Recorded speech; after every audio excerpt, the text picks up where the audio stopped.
Needs to delve deeper, knowing the blog she started will keep sharing the grief, the horror of homicide, all right, stand by. one victim at a time.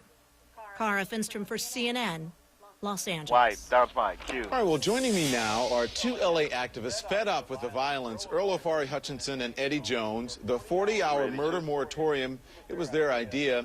Gentlemen, police tell us at least 2 people were shot to death just yesterday, and it broke that moratorium. So do you think any of this that's going on, this moratorium, or what you're trying to do, the blog that she's doing, is it going to make a difference? Well, I think it does make a difference. And let me say this. It was tied in directly to the 40-year anniversary of the assassination of Dr. Martin Luther King, one of the world's foremost champions of nonviolence, himself a victim of violence. What we did is, and as you've seen from Jill Leovi and the reports there, the pain and the suffering and anguish of murder victims, we have had a big spike up in murder violence in Los Angeles. We wanted to tie it in with King, and we wanted to say, look, it was a challenge to the city of Los Angeles, city officials, and LAPD, and certainly residents, saying, look, Dr. King gave his life for a cause. He was a victim of violence. He championed nonviolence. We have blood on the streets in Los Angeles. Let's do the same. Let's challenge. I understand what you're saying, but did you hear what I said? During that, 2 people were killed during the moratorium, and it didn't even get 40 hours. So, again, I'll ask you the question, or I'll ask Mr. Jones a question. Do you really think it's going to make a difference? I think that you may need some stronger things in place there in order to do it. Well, you know, it's amazing. I understand your question, and your question, let me give you this answer. We never said that we would completely stop homicides, but we wanted to cut down on the violence. I think a lot of people did not go out with violence on their mind this weekend because there could have been a lot more homicides and there were not.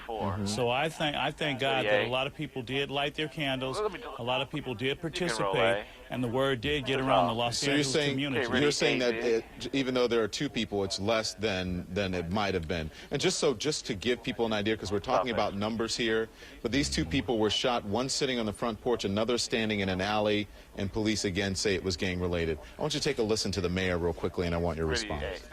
Row B, track B, go to B. Gang violence in this city hasn't picked sides so much as it's chosen to throw a cloak of fear over the entire community.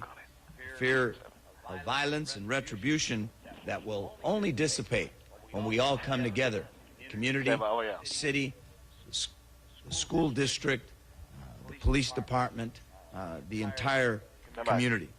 You heard the mayor there. The mayor referred to it as gang violence, and then you heard the activist in the story. She said gang-related. That oversimplifies the violence, making it easier to write off. Yeah, and let me go back on the point about the 2 that were killed.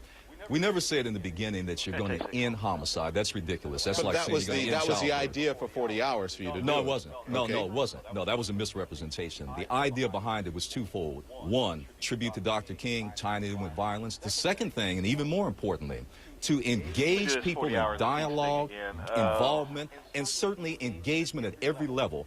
It's not a police problem. We've said it over and over again. The community, as the mayor said, has to be involved.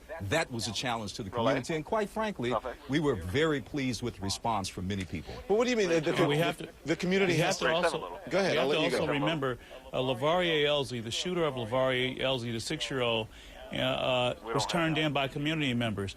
The shooter of Jamil Shaw, they were turned in by community members. A lot of communities, constituents and stakeholders were very, very happy that this moratorium did go from 6:01 on Friday. Real quickly, we've got a few minutes here, but if you've got people who are shooting at people on crowded bus stops, you got a little boy who's going across the street to pick lemons out of his neighbor's yard, you got a star football player in the high school. I mean, these are random shootings that are gang-related. Do you really think that the community is going to want to reach out and do that?